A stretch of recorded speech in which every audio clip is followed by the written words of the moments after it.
salaamaaleykum mbokki téléspectateurs yi nuyu naa leen di leen dalal jàmm ci seen biir émission royukaay tey nag boo leen gisee décor bi nga xamante ne moo nekk sama gannaaw war ngeen xam maa ngi fii ci rond-point Émile Badiane bu Bignona ñëw seet si nag benn soxna bi nga xamante ne jàmbaar la ci lu muy def soxna bi nga xamante ne dafa yëngu ci wàllum développement soxna bi nga xamante ne ci wàllum transformation lay yëngu day jël ay produits yi nga xamante ne ci Casamance fii leen koy béyee moom da koy jël def ko ay jus wala sax mu daal di ci def ay céréales tey nag moom la ñuy dalal ci seen biir émission royukaay du ma wax nag moom mooy kan ndax dañuy ànd nank ak sama caméraman ñu daal di ko découvrir ndoor ñu xool nag soxna boobu moom mooy kan ci seen biir émission royukaay léegi lay doon.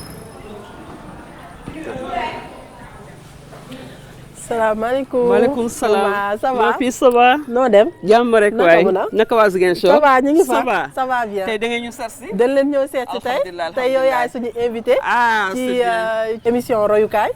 waaw royukaay doon émission bi nga xamante ne ay soxna jàmbaar la ñuy dalal. soxna yi nga xamante ne macha allah dañuy yëngu ci wàllum développement. waaw yow gis nañ tam ci domaine boobu noonu ngay yëngu. tey ñu ñëw dalal la. ñu bàyyi la tey nga kii rek présenté wu ak suñu téléspectateurs yi. maa ngi leen di gërëm di leen sant parce que lii tam yombul ngeen nekk ci région bi nekk au niveau de la région de Ziguinchor bugg a sillonner département bi yëpp vraiment di gis ñi nga xam ne tam xale yi xëy na mun nañu roy ci ñoom loolu xalaat boobu lañ ko amee di ko pratiquer am ñu dara leen gërëm fii nag unité bi moo tudd unité Karonge Mouri Karonge Mouri ci moo joolaa la bon mooy dundal fruit dañu yaakaar ne tey Casamance fruit war fi yàqu lépp loo xam ne tey am nañ ko comme potentialité ci ay fruit nga xam ne mu ngi fii ci Casamance warul yàqu waaw mais man maa ngi tudd Aminata Bori Diémé maa nekk présidente unité bi unité bi moom moo nekk nii unité bi moo nekk nii voilà léegi dañuy dugg ci biir waaw xool processus bi xool tamit yan façon transformation lañ fiy def xool liggéey bi tam naka lay demee fii merci beaucoup voilà léegi ñu kii dugg ci biir voilà donc fii mooy porte d'entrée matière première. maanaam boo leen demee marché bu ñu demee marché ba ñëw. wala bu amee koo xam ne daf ñu indi. produit matière première nii lay duggee. parce que bu ñëwee fii lañ koy réceptionné. ci salle bi salle de. bu ñu jëlee matière première yi fii lañ koy réceptionné. salaamaaleykum. na ngeen def. naka liggéey bi. yéen a ngi ci kaw. léegi boo leen demee marché jënd ngeen produit ba pare bu ñu demee marché ñëw ou bien am koo xam ne. suñ client la approvisionnement dafa ñu indi matière première tout le temps nii lay jaare fii lañ koy jëlee pour ñu mun a contrôler parce que dañuy poser tam pour xam ñaata kilo la indi contrôle bi daal c'est pas parce que kiwuñu ko wóoluñu ko mais pour seet est-ce que matière bi baax na wala du waay après dañ koy trier buñ ko trier ba pare dañuy seet yi nga xam ne dafa yàqu comme par exemple gis nga paliwale dañ koy génnee yi nga xam ne yàquñu fekkee du tey lañ koy liggéey dañ koy yóbbu salle de stockage fii mooy salle de stockage matière fii la ñuy stocké fii la ñuy stocké lépp luy matière première fii la tout le temps kees yi la ñuy jël pour recevoir la matière première léegi su fekkee ne dañ koy liggéey fii lañ koy génnee posé at ko trier at ko posé at ko ñu jox ko équipe de lavage tey dafa mel ni di tax ngeen kii jël moom ma ne tey dafa mel ni tey kii lañ ci fekk di tax. waaw di tax. voilà moom lañ demoon jëndi ma te dafa mel ni tam période bii nii di tax bëri na. di tax la période di tax la xam nga Casamance moom chaque période. ak fruit am la. ak fruit ban mooy kii bi presque période bi moom di tax moo gën a kii. donc ñii ñooy équipe de lavage bi. de fait que bu ñu ko raxasee fii nii ba pare ak ñaari ndox ñetteel ndox mi lañ koy yalandee day dem directement salle. mu dem fa ci biir waaw. parce que loolu tam dañuy éviter weñ yi wala poussière yi waaw gisoo même kii bi nii yenn saa yi dañuy tëj gis naa tam tenue yi tam yan ngeen sol yooyu yëpp pour loolu yëpp ci hygiène bi tam la voilà ci hygiène bi la kii donc ñii ñooy équipe de lavage bi dañuy laver après ñu dugal fële waaw envoyé ko am na équipe bu nekk fële ñoom dañ leen di xaar pour bu ñu lay joxee ñoom ñu épicer après foofu la ñuy dem xool nii raxasu parce que normalement unité bi booy dugg si ci unité bi doo laal diw doo laal parfum doo laal émail doo rouge loolu yëpp dañ koy ay parce que hygiène bi moo tax loolu tax bu ñu ñëwee yëre yëpp fii lañ koy teg sol blouse kii yi comme ni nga solee nii mais bi moom rafet na trop ci yow baax bi kañ moom fii kañ laay toog benn yoon waaw donc léegi fii mooy fan fii mooy salle de pissage gisee fële li ñu raxasee matière première yi ba pare ñu kaay raxas matière première ba pare ñii di ko yónnee ko fii lañ koy récupérer comme fële dama lay expliquer ne pour éviter weñ yi ak poussière yi yëpp dañ koy yónnee fii lépp fii moom comme salle d'opération rek waaw fii lañ ko war a opérer ba mu set donc dafa am ay poubelles yu ñuy jël mais déchets yi sax du génne ci biti nii lañ koy génnee fii am na benn fenêtre bu ndaw bu ñu koy kiyee donc comme tey fii dañ koy xolli gis naa soxna yaa ngi xolli xale yu góor yaa ngi xolli ndax amul beneen jumtukaay xolli bi est-ce que tam du yéex du jël temps wala am na yeneen machines yi nga xamante ne mun nañ ko jël directement ñu mën a xolli loolu de la ñu amul loolu de lépp li ñuy def fi moom artisanal la pour le moment ak loxo la équipement bi daal vraiment moom manqué na trop xale yi jàmbaar lañu gëm nañ ko li ñuy def bëgg nañu métier bi mais accompagnement équipement bi moo xaw a manqué daal mais du ñu toog rek di xaar équipement bi mu ñëw ñu door a liggéey dañuy def comme ni ñu ko kii rek l'essentiel ñu respecter hygiène bi ak normes yi waaw loolu daal lañu xolli bi tam mbaa du jël temps tam day jël temps quand même day jël temps am na moment yoo xam ne xëy naa dañ ñu ne da ngay jël kii bi raxas nañ ko ba mu set mun nañ ko jël nii ñu dëbb ko noonu sans ñu xolli ko mais on préfère que ñu xolli ko parce que ñii ay CAP la ñuy wut dañuy ñëw def examen CAP la ñuy wut donc lépp loo xam ne luy norme moom il faut dafay yéex mais faut ñu pratiquer ko comme document bi lu mu ko waxee waaw léegi bu ñu xollee ba pare après bu ñu xollee ba pare dañuy ñëw dëbb ko dëbb bi tam même chose la équipement dafa manqué waaw comme li ñu ko gisee fële dañ ko xolli ba pare bu ñu ko xollee ba pare kon am ñu machine boo xam ne bu ñu koy léegi bi ngeen ko kiyee ba pare fii nii ngeen koy dëbbee fii nii lañ koy dëbbee parce que aussi dëbb bi tam ci biti poussière bi ak weñ yi yëpp dañ ci bàyyi xel loolu moo tax fii lañ koy dëbbee ki mortier yoo xam ne ay gën yoo xam ne uniquement pour transformation bi waaw parce que xam nga am na ñoo xamante ne ñu ngi seetaan te ñu jël gën yu ñuy dëbbee seen kër gën noqos yooyu noonu ñu bugg ko dëbbee kii bi di tax bi du dem foog nga am kon gën bi nga xamante ne gën boo xam ne uniquement pour kii kese pour transformation kese la te bu fekkee ne sax même transformation kese la dafa am gën yoo xam ne boo ko wolee même ginjar bi doo ko mën a def jita léegi kii bi nii dëbb bi nii ndax kii yoon méttiwul métti na nii dëbb bi nii ndax amul beneen matériel bi nga xamante ne xale yi jigéen yaa ngi ni boo xoolee tey seen loxo yi sax dafa xaw a dëgër mais amuñu pexe parce que équipement bi la ñu amul équipement bi la ñu amul daaw moom defoon naa recherche ba Dakar mais ITA daal ay 4 millions 3 millions lañ ma wax donc essayé naa di leen jéem a laaj est-ce que après période d'étape bi comme machine la boo xam ne dafa am tamis est-ce que mun ngaa changer am na beneen tamis boo xam ne boo ko changer mun naa ci kii produire leneen wala jinjeer wala yooyu mais machine boobu kii rek lay jël kon am na machine yi nga xamante ne dañ kii nu mu tudd sax mun nañ fa def ditax bi daf lay génnee pile bi day génnee pile bi day génnee xoox yi mais machine bi dafa cher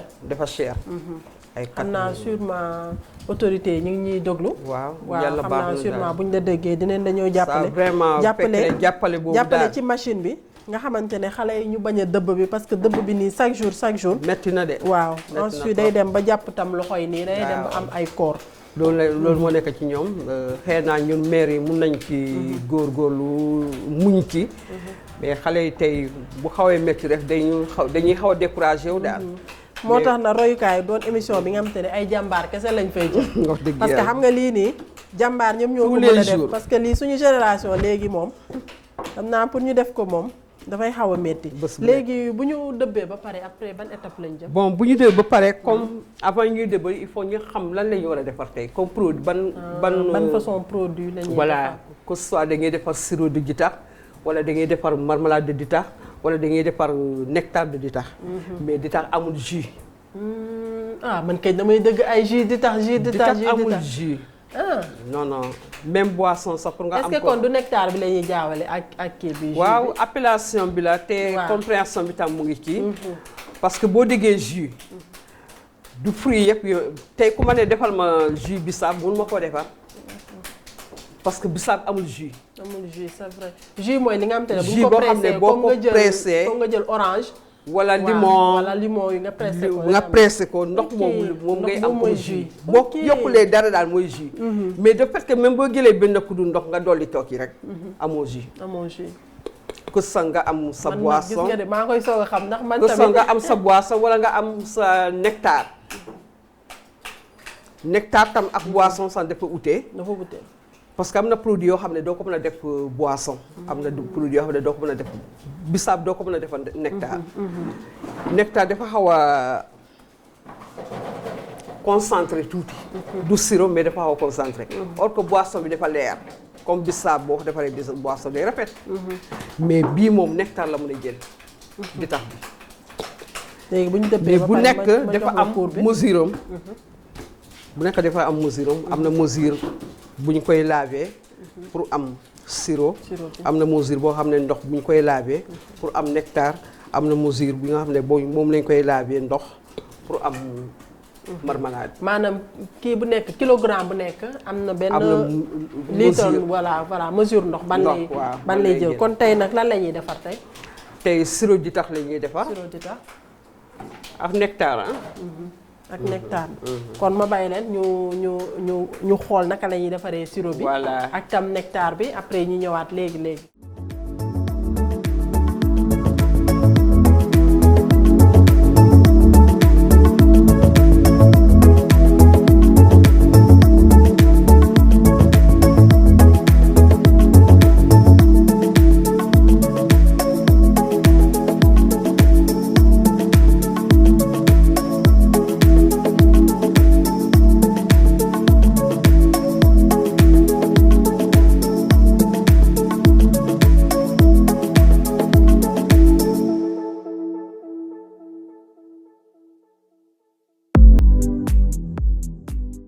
voilà maman ba tey ñu ngi fii nii ci boutique bi gannaaw bu ñu defee suñu transformation yëpp. mi xanaa rek di fàttale ko tam téléspectateurs yi nekki bii nii tey moom moo ñëw jur bii. waaw ndaxte si bii nii lañ commencé. di tax bi ñu ñëw def transformation ba mu ñëw jur sirop bi. mun nañ ci defar tam nectar tam yaa ngi ko doon wax léegi. mooy nectar bi. voilà nectar bi moom moo nekk nii. lii yëpp fii nii la jógee. ci kii bi la jógee nii di tax bi. marmelade bi. voilà lii yëpp ci ditax la jógee. lii nii yëpp ci ditax bi la jógee. léegi sànq ni gisoon nañu ñu ngi doon baxal pat bi mais ci biir baxal bi wax nga ko sànq ne nga pour ñu rey microbe yi wala tam ñu rey lépp li nga xamante ne mi ngi woon foofu loolu yëpp pour consommation bi hygiène bi. mais ci bu ñuy waaj a pare baxal bi gis naa ñu sotti fa benn produit bu weex comme genre suukar loolu lan la loolu est-ce que mën nga ñu ko expliquer ak lan mooy njëriñam. waaw xam nga ditax dafa xaw a sensible de fait que boo koy liggéey fa nga jël sa motukaay yëpp te gis nga ci étiquette yi nii boîte la boo ne nit ki sama sirop ditax bi dama ko defar mais mun na durer 1 an il faut nga jël sa motukaay yëpp ba mu mot parce que da ngay waat bi mooy bu nit ki ko jëndee te motul 1 an boobu ce qui veut dire que tu as échoué. donc loolu moo tax baxal bi c'était pour nga parceriser ko rey microbe yi parce que bi nga koy dëbb ndox bi nga jël xamoon ndax set na wala setul sukkar bi nga kii du def xamoon ndax sukkar bi am na microbe wala amul microbe donc du fait que boo ko mélangé ba pare bu mieux nga toggaat ko nga parceriser ko ay temps la parce que dafa am document boo xam ne boobu la ñuy kii suivre donc mais bu baxee rek nga xam ne moom microbe bi doyoon kii na parce que il faut mu soppi donc boobu baaxee noonu ki lañ ko wàccee mais wàcce bi tam da nga koy bàyyi bu mun a reposer wu. léegi produit bu weex bu ñu sotti noonu. produit bu weex bu ñu posé dama voilà produit bu weex mooy acide citrique. acide citrique ça veut dire que limon la limon mais waa ITA ñoom dañ ko def en poudre limon en poudre la. loolu tamit dafa cher parce que fii xam nga fii bi day am yeneen jamono yoo xam ne ñu limon pur bi sax la ñu doon jël mais dafa am période boo xam ne doo am limon bi ci boppam. loolu tax ñuy jël période bi acide citrique parce que limon dafa kii dafa xaw a manqué mais bu limon bi ñoree ñun dañuy bàyyi sax parce que ba léegi sax comme dafa jógee feneen dañ ci wóolu bu baax dañuy xam ne li citron la mais xamuñu ni ñu ko defaree. léegi moom njëriñam lan moo tax. njëriñam mooy conservation bi pour conservation bi. bu mun a yàgg. mun na ko maintenir ba mu yàgg. parce que même boo gisee sa nectar bi amul beaucoup de sucre mais acide bi ñu fay def moo koy maintenir ba durée bi nekk ay 4 mois ou bien ay 5 mois 6 mois yooyu du mun a yàqu. gis naa tam ci boutique bi bu ma fi ñëwee fekkuma fi maanaam di tax bi kese am na yeneen produit ñi ngi fi li ci mel ni mango tam ñi ngi fi gis naa fi tam tamarin gis naa fi tamit yeneen façon xeet yi nga xamante ne ñi ngi fi. ndax kon ça veut dire que yéen da ngeen di varier du ci benn produit kese ngeen di yem. waaw xam nga chaque unité dafay am benn activité phare doo mën a embrasser lépp nga def ko ne lii mooy sama priorité mais am na priorité suñu priorité unité bi c'est la mangue séchée. mangue séchée moom mango yi mu yàqee Casamance moo tax ñuy jël priorité mango mais xam nga fii Casamance moom macha allah. chaque période day am produit boo xam ne booy génn donc comme loolu moo ngi tax a jóg ne dañuy valoriser les produits locaux pour mu bañ a yàqu pour nit ñi di ko consommer à temps xam nga mango bi bu mu jeexee ni fekk ne ñu liggéeyuñu ki tey ba dëkk yi bu ñu ñëwee ñu gis fi mango doo gisaat mango jeex na xëy naa ñu am moyen ngi rek ñoo koy yóbbu Dakar def conserver ko pour beneen temps boo demee Dakar nga mais fii Casamance moom période bu jeex rek jeex na mais de fait que ñun am nañu expérience boobu di ko def mangue séchée boo xam ne day toog 1 an 2 ans te du yàqu loolu loo tax jël ko comme priorité mais tout produit boo xam ne mu ngi Casamance bi te ñor na ñun dañ koy transformer. gis naa tamit jus bi sell na amul benn produit chimique ban moo ci dem tey kon mën nañ ne am na différence ak yeneen ak yeneen jus yi nga xamante ne tey ñu ngi koy gis tey ci marché bi ndax am na différence par rapport ak tam yooyu. waaw xam nga loolu boo ko waxee dañuy yaakaar ñu dañuy concurrence itam xëy na bu ñu ko waxee c'était pour ñu dimbale suñu mbokk yi parce que tey man bu ma jégee naan coca xaw ma ak yooyu ça fait des années parce que dama xamul fa lañ ko liggéey xaw ma lan lañ ko liggéey moi je crois que man lu ma liggéey ma xam ne c'est naturel def ma ci benn produit chimique même sax même matière première yenn saa dañuy wut ñi nga xam ne bio la ñuy liggéey bio am na ay tool yoo xam ne mango bio kese lañuy kii boo xam ne boo ko jëndee bu toogee fii sax quelque du yàqu donc même ça on est en train de chercher ñi nga xam ne ñooy produit bio pour ñu mën a génn seen produit man nekkuma de concurrence mais je crois que nit ñi war nañu delloo si seen xel xam ne lu ñu yàlla may fii lépp la ñu may suñu fruit yi nga xam ne ñun ñoo ko jiw ñi nga xam ne suñu àll bi yàlla moo ñu ko may mu ngi ci àll bi ñu récolter ko ñëw toog liggéey ko ci suñu jéem a bopp demuñ ci defuñ ci benn produit chimique tudd sucre kese ak limon nga naan ko amoo ci benn feebar yow xoolal ma tey confiture mango marmelade mango bi confiture bi c'est rare nga gis fii ñu koy lekk mais man fii sama unité sa interdit ni ngi lekk fii ay chocolat ak beurre sama waa kër mburu bi mot na tey 5 ans kenn lekk bu beurre ak chocolat bii rek xale yi dem nañ bi ñu miin ko bu ñu amulee confiture mango wala marmelade kii bu ñu ko amulee l'essentiel ñu am seen mburu yooyu ko waaye du ngi nangu lekk du ñu def lii la ñuy defee ci mburu te boo ko defee c'est naturel amul benn produit chimique mais nga jënd sa beurre xamoo fu ñu ko defaree xamoo lan moo fa nekk nga jënd sa chocolat xamoo ñaata gramme sucre lañ fa def xamoo fu ñu ko defaree ah danger la. danger la de. du ma concurrence de mais bu ma sañoon nit ñi dañuy dellu si suñ consommation locale. local bi moom moo parce que yàlla may nañu consommation lépp. locale parce que tout est naturel. Tout est naturel. liggéey bi fii métti na wala. waaw métti na gis nga processus bu ngeen gisee surtout ci wàllu kii bi ditax bi ak jinjeer bi dafa métti parce que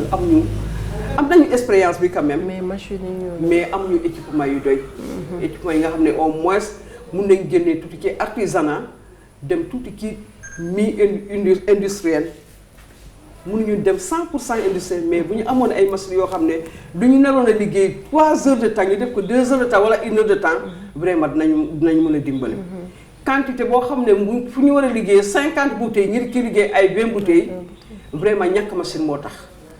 te motivation ma xam ni tey ci xale yi bu fekkee ne man accepté naa liggéey artisanalement depuis bu ma taxawalee sama unité bi ba duggee ci transformation ba léegi ma xam ne lan yàlla lu ma séddalee ci loolu laay sukkandiku pour ma mën a développer sama activité mais est-ce que xale yi dinañ ko naan. mais quand même ñu ngi góorgóorlu parce que def nañ fi 19 mois. waaw parce que gis nañ tam yaa ngi formé tam ay xale yaa ngi tàggat ay xale ba pare da ngay créer tam emploi. voilà parce que de fait que ñu ngi fii ñu ngi may liggéeyloo ñu ngi liggéey projet moo leen fi indi pour ma mën a leen jàppale pour former leen 18 mois mooy ACEPOP mais ay xale la yoo xam ne tam il faut ma préparer leen. xam naa ne projet bi teg nag li nga xam ne pour accompagner leen après certification dañ leen accompagner mais c'est pas sûr xam nga état tey day wax lii suba mu génnee la le c'est pas sûr dama leen ne bu ñuy produire ci semaine bi 4 jours 2 jours yi def ko seen production bopp. pour ngeen jaay di génn matériel tuuti di denc. depuis bi ñu commencé ba léegi 4 jours yi dañ koy liggéey pour unité mais 2 jours yi dañ koy liggéey pour ñoom. waaw mu doon lu baax. donc lu ma leen ci mën a dimbalee ñu jaay bu ñu jaayee ñu dem jënd benn matériel tuuti ñu denc. parce que pour nga préparer leen man ñaan ma yàlla ñu nekk sama loxo bee faw dama bëgg man lu ma am tey ñoom ñu am lu ko ëpp. parce que loolu mooy sama fierté. diw de ci man la nekkoon mais jàngal naa ko ba mu toll fii tey mu ngi am unité bi wala mu ngi am usine bii. bi lay sama fierté man loolu rek mooy sama payandoo. laajuma ci dërëm mais boo ko amee rek fierté la ci ma dafa mel ni ay millions lañu ma fay. tey commercialisation bi naka lay demee ndax da nga koy yóbbu ci grande surface yi wala des fois da ngay dem bitim réew wala da nga koy yóbbu Dakar wala tam ci foire yi naka lay demee jaay bi. waaw commercialisation bi xanaa 2015 nañu am chance ak gouvernement bi muy Cheikh Kanté amoon nañ ci moom benn appui mu yóbbu ñu salon de l'agriculture en France. foofu lay jaayee comme fii. mais quand même du jaay bi rek mais am na ouverture boo xam ne ñi xam nañu am nañu ay relation de fait que même bu ñu demlee ñoom dañuy woote di def ay commande di woon ñu fan lañ koy jaarale envoyé leen ko foofu ñu jot ko donc c'est ça mais aussi au niveau national dañuy participer ci foire yëpp foire internationale yi am Dakar yëpp dañ koy participer bu weesee ci loolu foire nationale régionale yi dañ ciy participer mais population bi dañuy bëgg gën a sensibiliser pour ñu mën a comprendre ren laa gis ne vraiment message baa ngi dugg parce que professeurs yi fi nekk ci lycée bi yëpp fii la ñuy ravitailler chaque fin du mois fii la ñuy ravitailler bon commerçant dafa xaw a métti tuuti de fait que encore dañuy jël benn xale boo xam ne ivoirien la boo xam ne dañuy ñëw jël dem jaayi suba ngoon bu ñu ñëwee ñu versé ñu jël seen pourcentage ay dégg nañ koy jox par pourcentage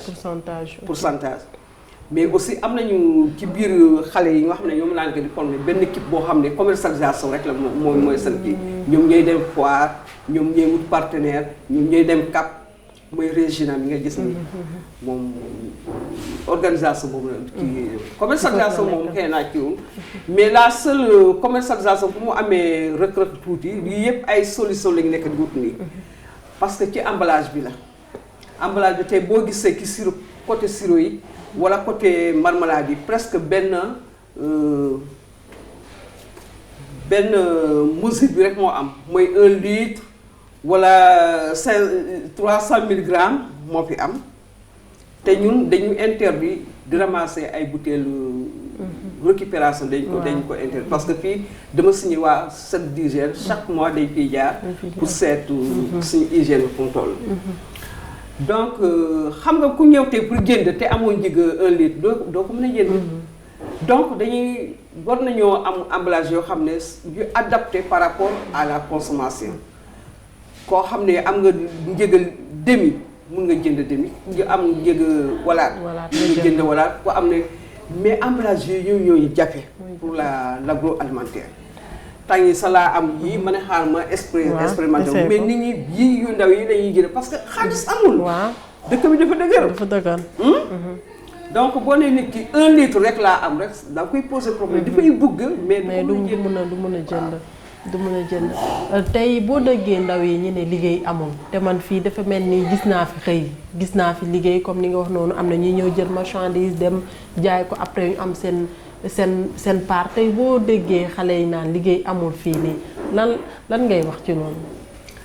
xanaa jéem leen sensibiliser te yaa ngi ni xale yi il faut ñuy roy ci mag yi nga xam ne tey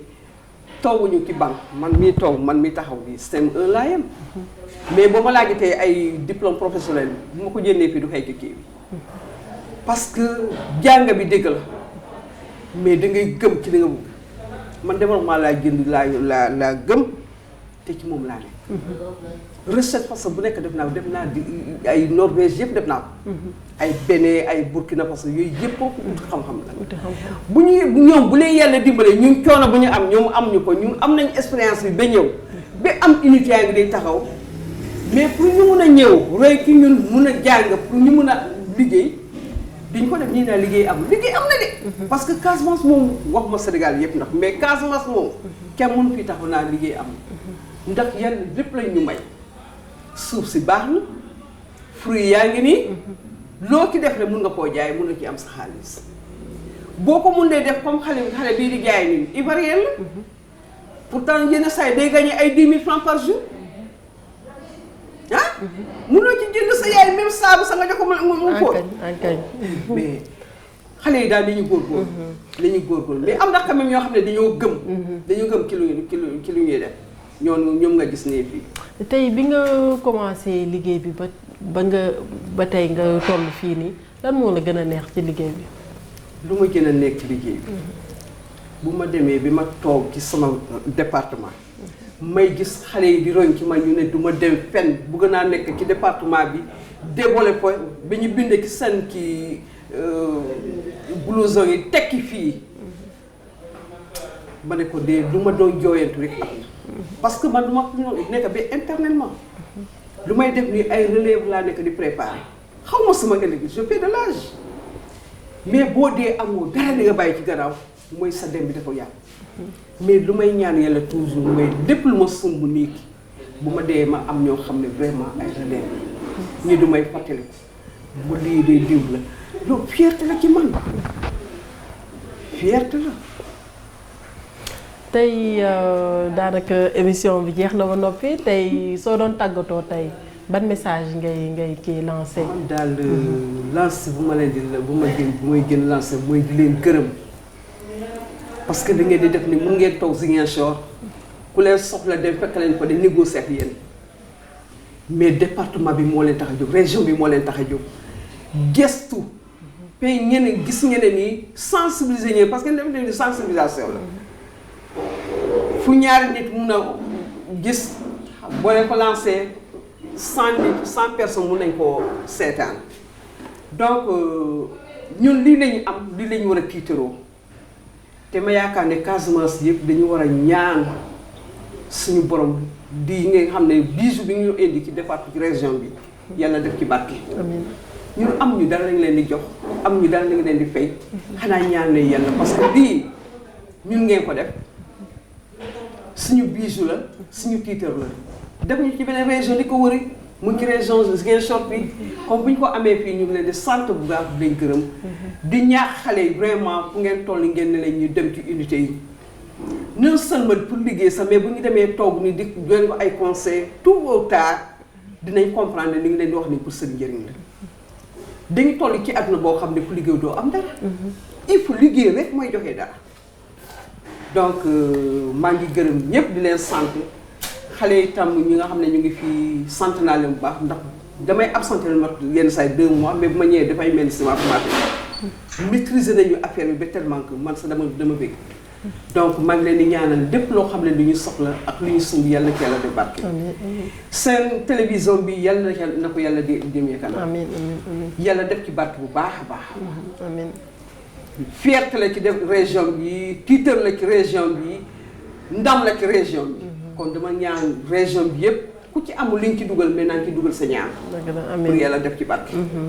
voilà maman yow tam ñu ngi lay jaajëfal bu baax a baax ci sa disponibilité macha allah ñu lay ñaanal tam liggéey bi tam yàlla na jëm kanam. di wax tam kilifa yi nga xamante ne ñu ngi ñuy seetaan nii ne ñuy daw si gaaw ñu ñëw indi financement bi indi matériel yi. ñu jàppale la parce que gis nañu da ngay yëngu ci wàllum développement yaa ngi jàppale xale yi ci seen formation yaa ngi créer tam ay liggéey. fii nii en tout cas macha allah ñu ngi lay jaajëfal mu nekkoon seen émission royukaay ci biir GMS royukaay nii laa koy defee saa su nekk rek damay dem jël benn soxna wala tam moo xam góor nga wala tam jigéen nga doon jàmbaar ci li nga xamante ne ci foofu nga nekk ñu jël la fësal la xool sa liggéey xool li nga xamante ne ci loolu ngay yëngu en tout cas maa ngi jaajëfal bu baax a baax équipe bi nga xamante ne gunge woon na ma tey fii ci Bignona ji li jéeju mu nekk kon ci caméra bi Lamine Badiane Issa Sadio ak Diop moom moo nekkoon ci wàllum photo bi yéen tamit téléspectateurs yi auditeurs yi maa ngi leen di jaajëfal di leen remercier bu baax a baax di leen jox dig daje ba fan yi rek incha allah ci seen beneen numéro émission royukaay.